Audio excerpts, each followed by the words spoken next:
Thank you all for being here. This is great. My name is Shailesh Rao. I head up the Cortex business at Palo Alto Networks. Great to have you all here. This has just been a great day. I just was listening to all the panelists. I was listening to all the presentations, looking at the engagement. There's a lot of fun stuff we've heard. There's a lot of useful stuff we heard. What we thought we'll do is we have 4 amazing guests on the panel. Sri mentioned, where they're from. What I'd like to do is maybe just start off by each of you, please tell us a little bit about yourself, your name, where you work for, how many people are in your SOC, and we'll start with that, and then I'll open it up for some questions. Peter, we'll start with you. Okay, so I'm Peter Fletcher. I think most of you hopefully remember what I said earlier, but we'll see. I know it's been a long day. I work for San Jose Water Company, and we have currently 2 people in our SOC and 2 vacancies. Well, I work for Ada County, which is local government in Boise, Idaho, and we have grown our security team by 100% in the last year, so now there's 2 of us. That's awesome. Thank you, Brett. I'm Michelle Jones. I'm a senior security architect at the Pokemon Company International, and we have 9 people in our security team total. So this is Lakshmi Narayan Kalyaparama. I'm heading technology and operations for Infosys. Our SOC is almost 60 plus people because the size and the complexity of the organization is very big. So we have 250,000 employees in 50 plus countries, 100 plus locations. So the SOC covers the entire Infosys across the globe. So it is almost 60 plus people. And in how many locations do you have your SOC? We have almost 7 locations. 7. I'm assuming all the others still just 1? Yeah. With 2 people, you can have 2, I guess. Yep. Okay. Sri, I think you have a slide for us. We thought we'd kind of, I'll let you all see what's on the slide, and then I'll give you some commentary on it. So I love to say we made this up. It's not true. We didn't make it up. But we are a very inclusive group at Palo Alto Networks. So we wanted to make sure that we're also thinking about all the CISOs who are not in this room that are represented on the slide. Because for the folks who are in this room, they didn't need to resort to all of this. And no, we're not serving alcohol here in case you're worrying. But I do think this represents a very important point about what it's like to run a security operation. We heard some of it from you this morning. You were excited, Peter and Brett, about doubling your SOC, going from 1 to 2.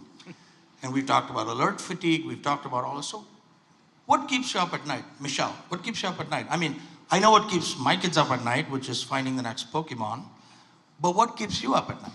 Well, given what you just gave me right there, honestly, what keeps me up at night at most is you'd expect me to say alert fatigue, or you'd expect me to say we don't have enough time to do 2 things. But what I was hoping you'd say is nothing, because we have Palo Alto Networks wall to wall. We sleep like little babies. But what keeps you up at night? But the thing that keeps me up at night actually has nothing to do with tools. It has everything to do with the way that we communicate with the rest of the company. It can be very difficult to create relationships and also processes between other teams, such as like HR, legal, DevOps, any developers, IT, and create those processes and actually communicate like the need for security. You'd be surprised. We have some technology people who don't realize that there's a change management system outside of a non-production environment. And so when you're trying to say, hey, we need a change management system, they're like, oh yeah, Agile, Scrum, great, And so they don't realize the need for some of those configurations. So, but on the tool side though, our tools like Demisto or Prisma, they help us communicate some of those challenges. They help us essentially, see, we're not compliant here with Prisma or whatever it may be. But the thing that keeps me up at night is, the arguments with other teams, the trying to educate other people with, security, what we're trying to do. We're not trying to say, hey, you need to do all this stuff. We're trying to say, we're trying to support you and make our product as an entire company as a whole, we're trying to make it so that all of us succeed together through security. That's my challenge. Peter, what about you? You have the same challenges? Is it more around process and tools and how you communicate, or is it just that you need to double your SOC from 2 to 4? I think realistically it's a little bit of everything. But I just, everything you said there just really resonated with me. I had a big conversation with our development team just a couple of weeks ago and sort of explained to them about secure coding practices, right?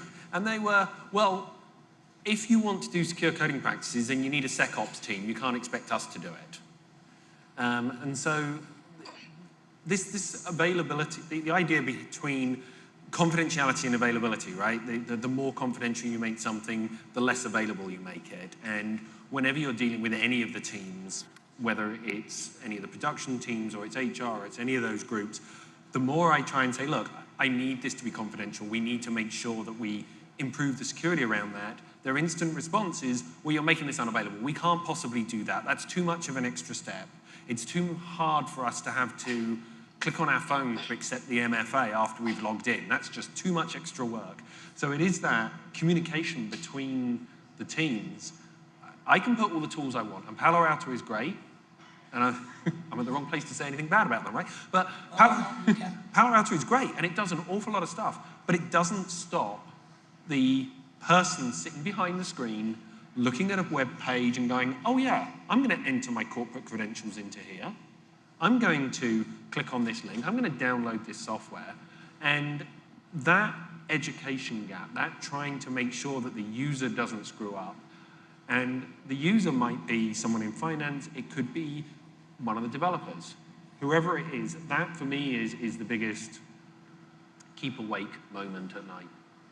So it sounds like it's, tools, you can have all the tools you want, you can have all the technology you want, but really making sure that that edge case does not happen, because you really can't predict when somebody might do something, or making sure everybody has information and has the latest information. How about you, Brett? Same things, something different?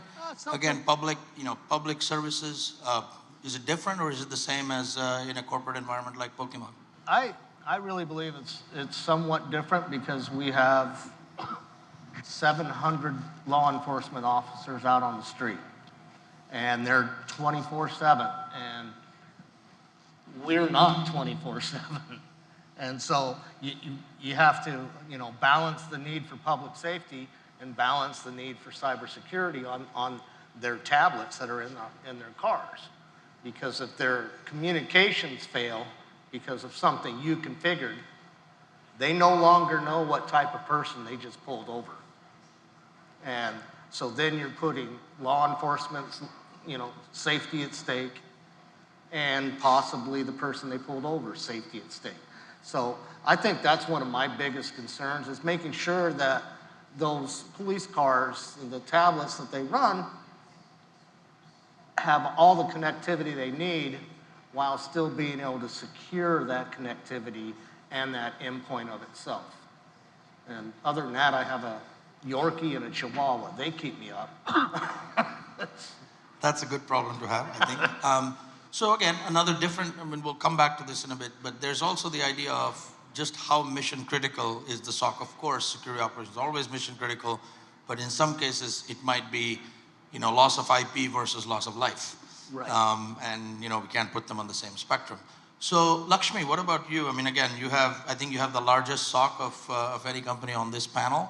What keeps you up at night? What are some of the security challenges that you are focusing on? From a security operations perspective, we don't have any bigger challenge, because last year we have implemented the SOAR, and especially the repetitive task. That's the major challenge for the operations has come down, and we have automated a lot of stuff.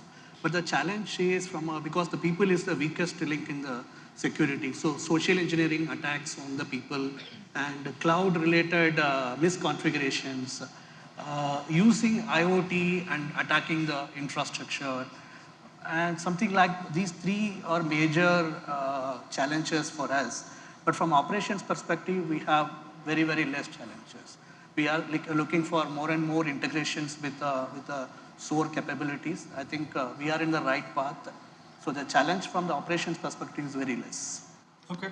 So you feel like with the automation that you have, you've taken care of most of the operational challenges, but you still have the social engineering or the social risks, people risks, which seem to be consistent across the board. And I think when you don't have the kind of SOC that you do, at least in terms of strength, becomes more important that you automate as much as possible. In your case, I think, again, the level of criticality is where the business problem you're trying to solve for is very different, and I think that introduces a whole other dimension. What about the structure of the SOC? As I go out and talk to customers, as we engage with you and your peers in the industry, what I'm seeing is there's been an evolution in terms of how the SOC is structured. Should you report to the CISO, the CIO report to the CTO? What about the business function? How has the structure of the SOC changed in your mind, as it relates to your company as well as in the industry? Do you think it's good? Is it moving in the right direction? Is it in the wrong direction? Should there be a security operations center that reports, I don't know, right up to the CEO? What are your thoughts? Let's start with Michelle. Why don't we start with you? So I think overall, the way SOCs are being structured is going towards a good path. And so the way our SOC is structured right now is we have 2 dedicated actual analysts who do incident response and investigations. However, while there are 2 dedicated people who lead those incident responses, we've also been able to create internal relationships with our IT departments or our DevOps team or anything, and we've made our alerting in such a way that multiple people actually have oversight of what is happening. And we just so happen to strategically make it the people who own those systems who also have insight onto what is happening when we're doing incident response. And so they've kind of become part of our SOC in a way so that, if it's their affected system that we're looking at, then likely they hop in and they're like, oh, let me fix that real quick, that's embarrassing. And they help us essentially do the investigations. And so other than, automation, that's one of the ways that we've been able to kind of deal with how small our SOC is. I mean, it's not, 1 or 2 people, but, and on top of that, when we say SOC, I worked in SOCs before where they had like a tiered approach. Like, you have your Tier 1, Tier 2, and they all had, their things that they had to do. One of the things that we've done at Pokemon is kind of squash those responsibilities so that everyone's kind of essentially, able to learn all the incident response process throughout the end. And that's extremely important, not only in a growth and development aspect, but also in being able to respond to incidents a lot more effectively by knowing exactly what's supposed to happen to what team or what the process is for that. And so I don't know too much about how other people are doing their SOCs, but compared to somewhere I've been where it was a more tiered approach, where it was just like, just pass this ticket to the next person, or just do this, give that person do that person do that. We've kind of created an immersive environment where everyone's just tackling this at the same time with all of these different perspectives and expertise so that we can make incident response a lot quicker. So Brett and Peter, I was thinking about this morning when you were speaking, as you were talking about, two analysts in your SOC, and then talking about just thinking about this organization. You mentioned, Peter, about how you were able to go out and hire, in your case, women that may not have had the traditional, have the background that we normally would associate, but you found amazing candidates just by changing the way you looked at people and the way you looked for talent. And what you shared this morning, by the way, we've had amazing success within Palo Alto Networks doing the same thing. When you have 2 people in your SOC, I don't think even a question on how should it be organized makes sense. I mean, there's 2 people. So let me ask you this. Do you think, not too long ago, we had the Chief Innovation Officer and we had the Department of Innovation, and then it seems like that's going by the wayside because everybody needs to innovate. So let me ask you maybe a controversial question. Do you even need a SOC when you have 2 people? Shouldn't everybody be involved in security operations? Because with 2 people, what are you getting anyway? Clearly you need more. And should you all just be enabling everybody in the organization to be that, to be security experts? To an extent, the answer to that is yes.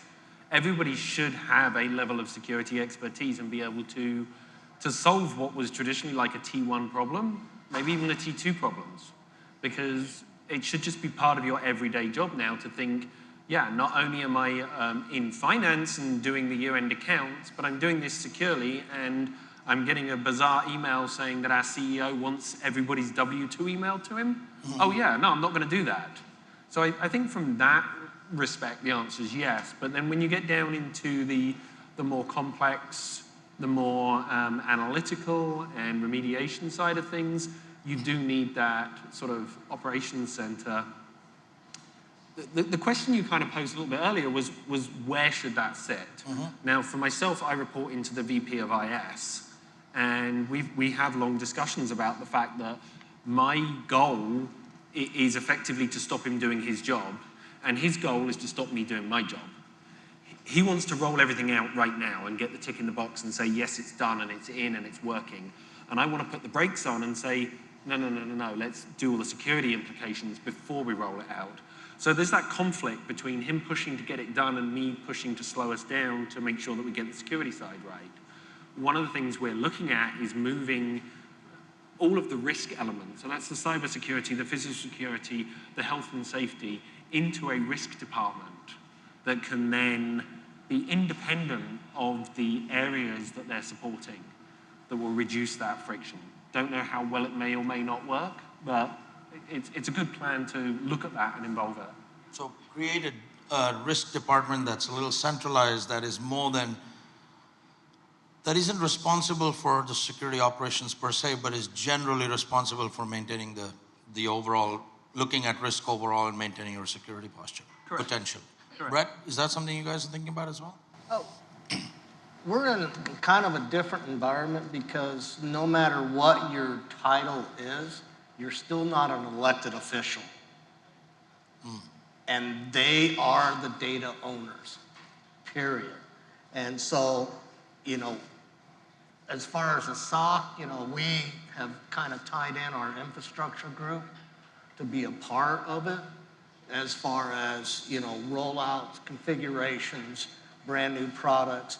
But as far as any type of a security platform policy or an access policy, that takes about 8 hops to get to the level of an elected official to approve it. And so, like, I can't make a decision unless it goes to our CIO.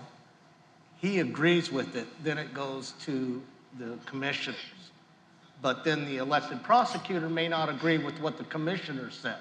So it'll be, yeah, you can do that for the rest of the county, but you can't do it for the prosecutor's office.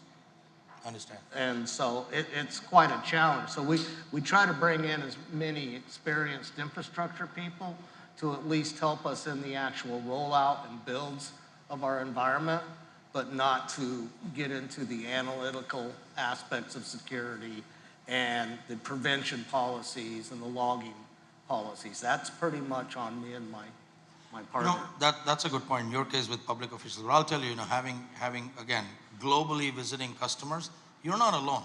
In your case, you may say, I have to go through 8 hops because you have, it has to go to a public official. In your case, it may just be, I'd love to go somebody in 2 hops, I don't have enough people. As in the case of Michelle, it may just be not everybody's aware of what needs to be done. So the one thing, if this is reassuring in any way, is that the problems we all face as organizations are very similar. The reasons might be different. In some cases, it might be because of, public access, public safety rules. So, Lakshmi, you have a 250,000 person organization. So maybe some of the things we've heard so far, things that keep us up at night. Making sure everybody is aware of what needs to be, making sure the communication flows, making sure there's agility in the way we operate, not having to wait for 8 hops. You may have no choice, but if you had a choice, what are some of the things that you've done? Again, given that you have 250,000 people, I'm guessing you can't afford to have 8 hops in a decision, because otherwise you just come to a complete stop. What are some of the things you've implemented that you think we could all benefit from? See, our SOC journey started almost 10 years back. And when we started, we just started with incident response as the core objective of the SOC. But over the period of time, the attack surface also changed. Like BYOD, cloud, big data, and more and more on the AI, ML things also come up. So a lot of technologies and attack surface has changed, including DevSecOps, right? So we have created a threat intel team, threat hunting team over the period of time, and also a special team for cloud monitoring and cloud infrastructure monitoring. Then we have a team to develop the content, which is managing the rules and the policies of the Security Operations Center. And also the process we have to document over the period of time. With the SOAR now, we have automated that processes also, completely the processes and all digitized, and we have automated. But earlier we used to do that with the content development team, but still we have a content development team to manage the rules and policies on the monitoring systems. We have a special threat intelligence team, which is collecting all strategic, tactical, and operational intelligence and convert that as a actionable intelligence, and the same is fed into the monitoring systems. Then the cloud monitoring team, they are monitoring specific to the cloud-related threats, including which is going beyond the organization, is monitored by the cloud, including SaaS, IaaS, PaaS, and cloud workload protection, all that is monitored by that team. So that's how we have structured the SOC. Coming back to the question of whether we need the CISO in the organization. Earlier... Are you going to have a job, is the question. Yeah. So earlier it was managed by CIO and the CTO. But the CIO and the CTO has different priorities. They have innovation and operation priorities. But CISO has a job of creating, implementing, and measuring the security strategy. And more importantly, he has to communicate the security strategy to the entire organization, not just with the stakeholders of the company, even in employees, customers, external stakeholders. CISO has to communicate that. And more importantly, they have to convert that technical language into a business language, and they have to explain that to the board and also to the external and internal stakeholders. That is one other responsibility of the CISO. And so more and more CISOs are coming like assessing the risk, managing the risk, and also converting this technical language to the business language. And also they have to manage the security strategy for the organization. So we need a special security person for the organization who is on the top, who understand both technology and business, who can convert the technical language to the business value. Makes sense, makes sense. Okay. Yes, good to know. I don't think anyone's job's at risk. If anything, you're only going to become more and more important because we have a huge skill shortage. So those who have the skills are going to become more important. Very logical. So this morning we announced XSOAR, which is an integration of our existing SOAR technology that came from Demisto and the threat intelligence management solution. So we think it's a big deal. We think it's a huge deal, but then we've been drinking the Kool-Aid for a long time. It's awesome. It's very tasty. By the way, you should all try it. But do you think, how do you handle threat intel? Do you think it's as big of a deal as it is? Do you think it's important to have all of these various feeds? What's your strategy with threat intelligence management? We'll start with, I don't know. You know what? Why should I decide? You decide. Who wants to go first? Go ahead. Okay. So our threat intel journey is almost the last 4 years.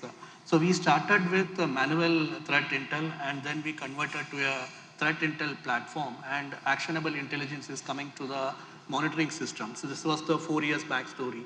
With the SOAR, we can have a two-way integration of the threat intelligence, because most of the organization, the threat intelligence is just to collect some IOCs and feed it into the monitoring system. For us, the strategic intelligence is to decide on the security strategy of the organization.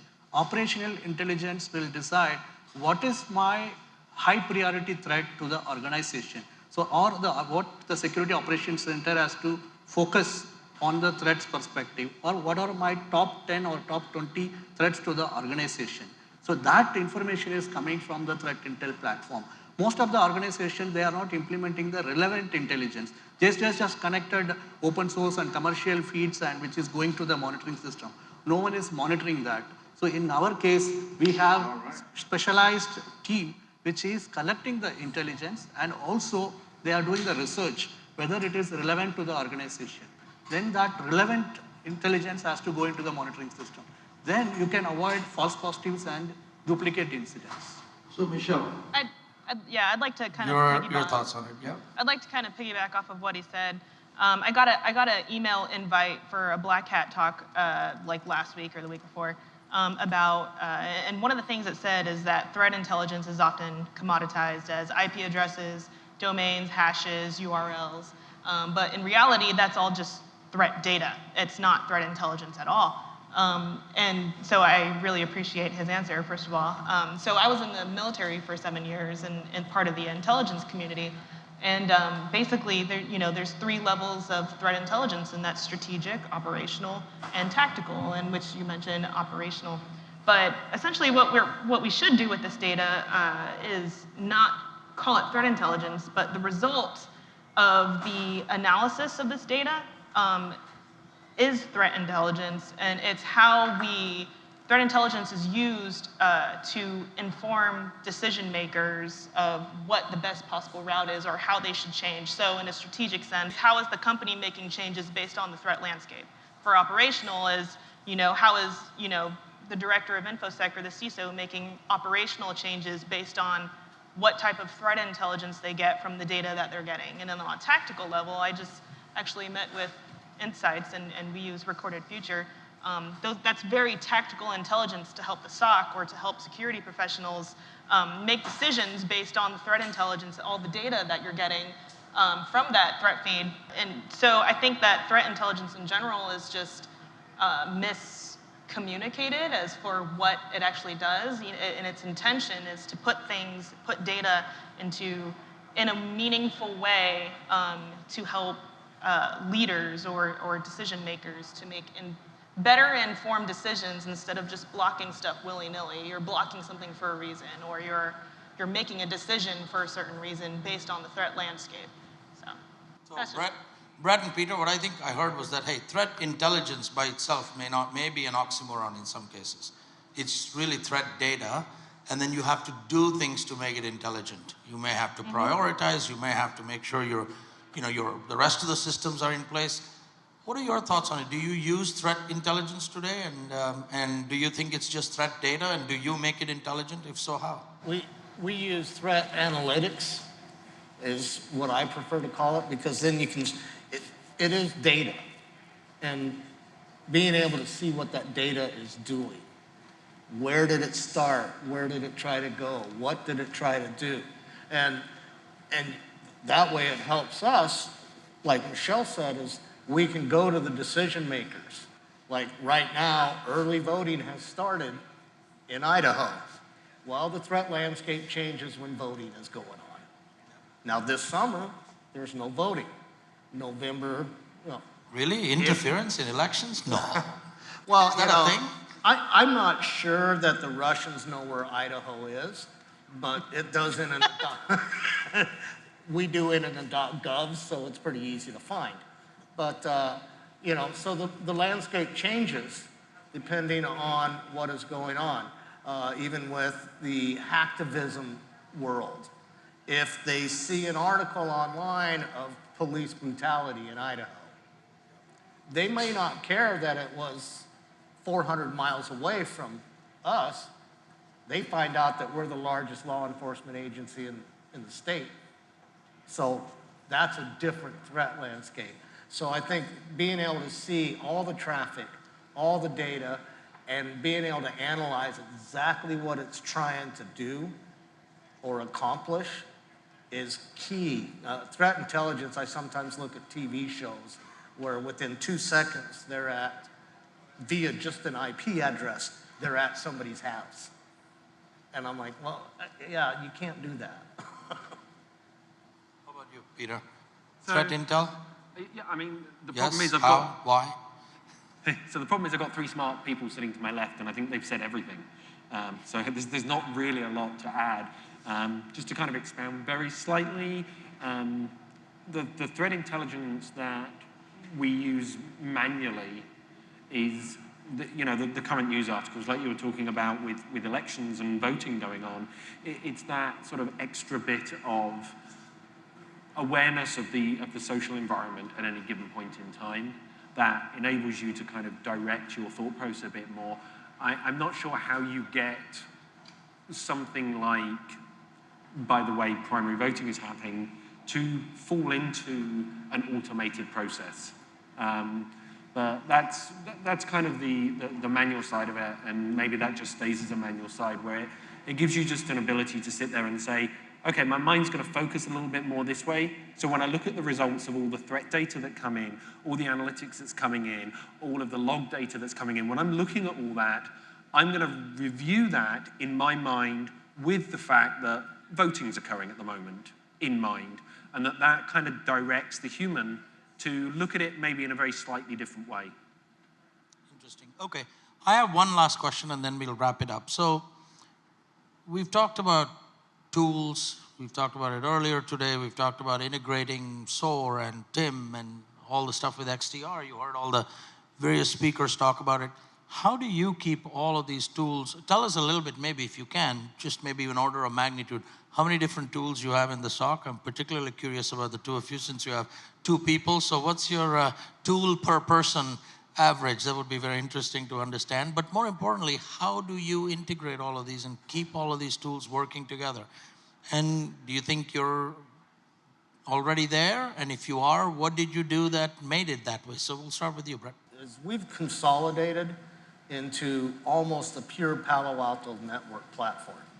From our data center firewalls, edge firewalls, we have Cortex XDR, started with traps, 3,600 endpoints, and those are all managed from really one environment. See, if anyone tells you you can't be perfect when it comes to cybersecurity, just listen to Brett. Nothing's perfect, but, and then we have, the traditional SIM, and we use that more to show the pretty pictures to management, because it creates really cool reports.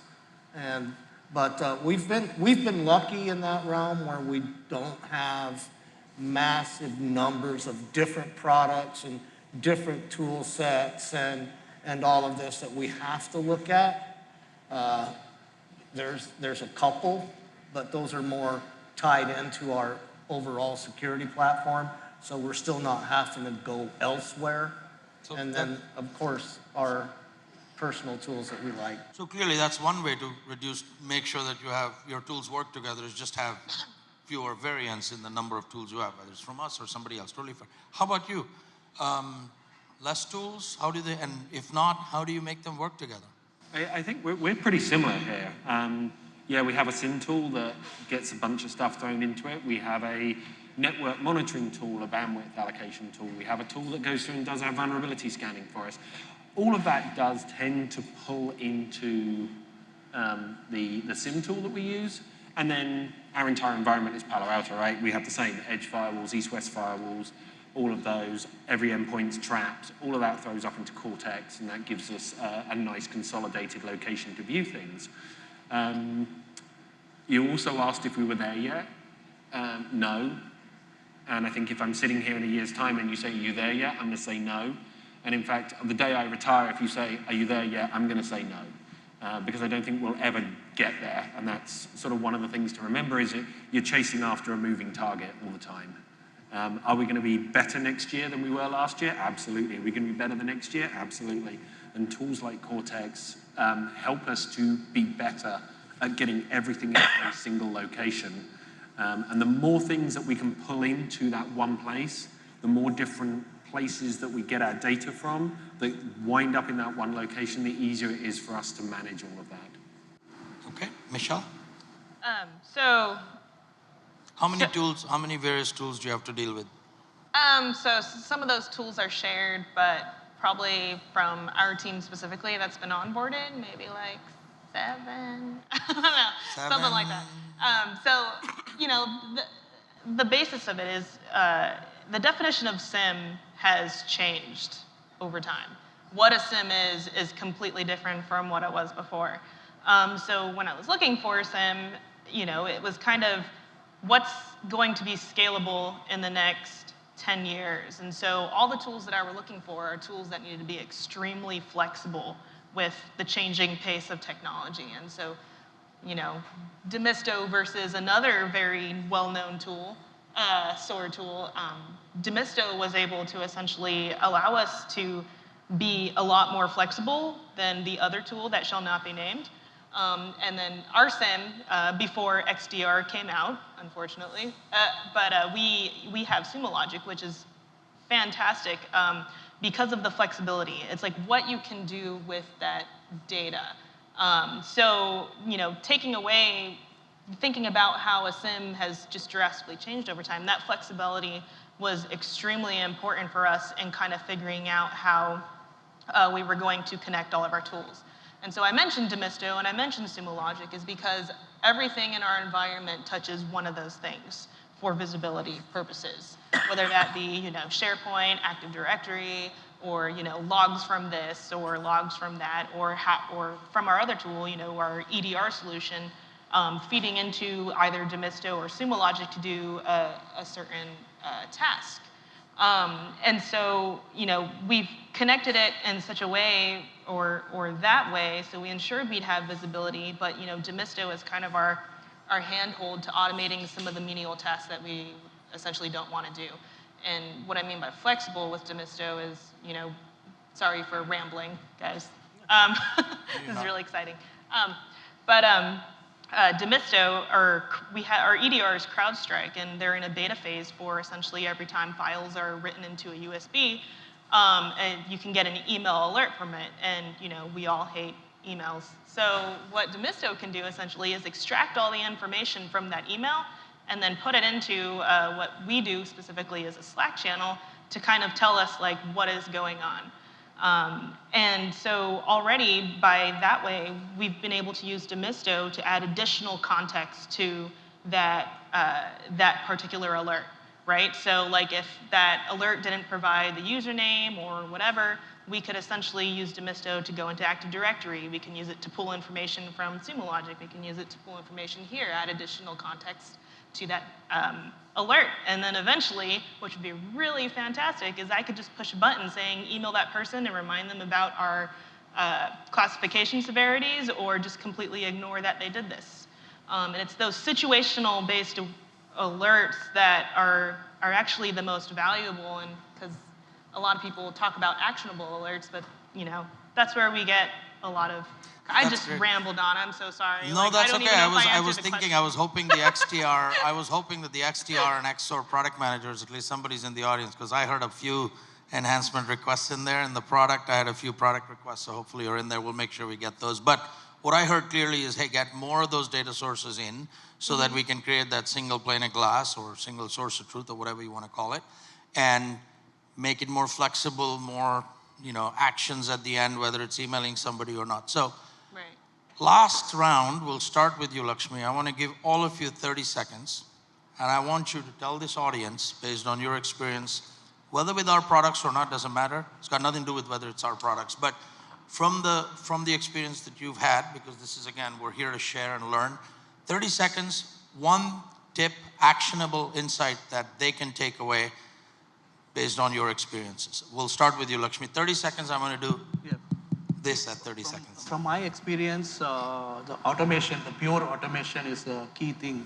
So we have automated complete level 1 operations. 100% of L1 operations is automated with SOAR technology. And right now, L2 is also between 30 to 40% we have automated. Meaning all the playbooks we have digitized, and it is completely automated, and we have removed level 1 operations from the Security Operations Center. All right, automation, insight number 1. How, when, why, we can spend more time later to talk about. Michelle, 30 seconds, one insight. So he's covered automation. Don't think of your security team as the one singular security team. Be an advocate to make your company your entire security team, and be an advocate to change that culture of your company so that everyone's security minded. So security is everybody's job, not just the security Absolutely. team. Be flexible. Great. Brett. I think one of the keys is being able to communicate what a security team actually does. Because a lot of times we're looked at as the roadblock to productivity. And that's a dangerous thought process for an organization. And so just being able to communicate, not just to the C-level, not just to the elected officials, but also to the end user community and our constituents in government, that this is what our security is there for. That's a great point as well, because most of the time, if you're running security operations, you end up having to say no to things, to people. They want, hey, I want to go open up a Dropbox account. No, that's not within policy. I want to go, create my own app on S3 or EC2. And so I think, making sure that clearly you have to communicate up the chain and show them where you are and the investments are panning out or not, but also to be able to communicate across the board, across the employee base, even if they may not be involved in security. I think, is that what you're saying? Just let everybody know why this is important, what we're doing. That's great. So repetition doesn't diminish the value of prayer, as one of my mentors used to tell me. So repeat, right. Repeat. Yep. We'll end with you. Okay. I think the one thing I would say is make sure that everybody in your company has the tools to do everything that these three fine people have just said. You've got to give the end users the training to understand what's going on. You've got to get the C-level, you've got to get the CEO, you've got to get the board on board and understanding what you're doing and why you're doing it, so that they're behind you and backing you all the way, and can feel happy and comfortable to come to you when they've made a mistake. We can do everything, but everyone's going to make a mistake at some point. Make sure that whoever they are, they're happy to come to you and say, hey, I made a mistake, and tell you that as soon as they did it.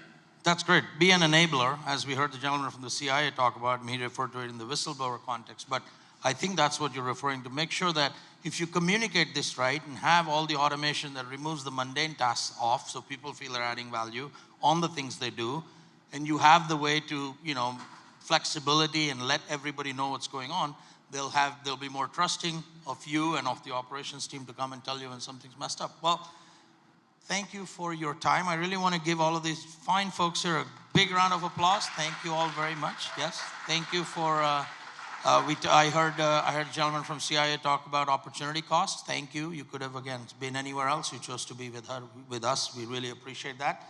From Palo Alto's perspective, the thing that struck me as I was listening to this was, if you came to our EBCs, if you came to meet with us, and if you took our corporate standard deck that we present, which highlights what our company is all about, what are our values, what do we care about. I don't know if you've seen it, we didn't compare notes, but you will see the constant same threads around it. Automation, visibility, simplicity, right? Breaking silos, being able to make our tools work together. We think we're having a lot of success, again, in some of your use cases. We think we can have them with a lot of others. But look, at the end of the day, we want to be your partner of choice. We hope you will do it with our products. Maybe not. There may be cases where you can't do it with our products. That's okay. We still want to be your most trusted partner of choice, because at the end of the day, we all share a common mission, which is to make sure that every day is safer and more secure than the one before. So with that, thank you all for joining us on this journey, and we hope you all have a wonderful conference for the rest couple of days. Thank you. Take care.